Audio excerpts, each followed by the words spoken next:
আসসালামু আলাইকুম প্রিয় বন্ধুরা। আমি আজকে অসুস্থ, তাই সকলের কাছে দোয়া দরখাস্ত করছি এবং মহান আল্লাহ পাক যেন আমাকে সুস্থতা দান করেন। পৃথিবীতে সবচেয়ে বড় নেয়ামত হচ্ছে সুস্থতা।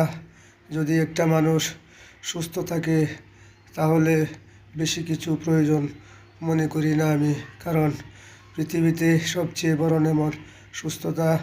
মানুষের শরীর যদি সুস্থ থাকে তাহলে কাজকর্ম করে এবং সৎ পরিশ্রম করে ধন দৌলত উপার্জন করতে পারে।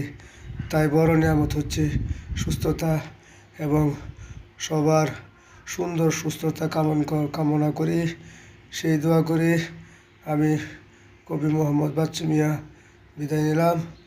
সবাই আমার জন্য দোয়া করবেন। অসুস্থতার কারণে কয়দিন ধরেই আমি কোনো কিছু ভিডিও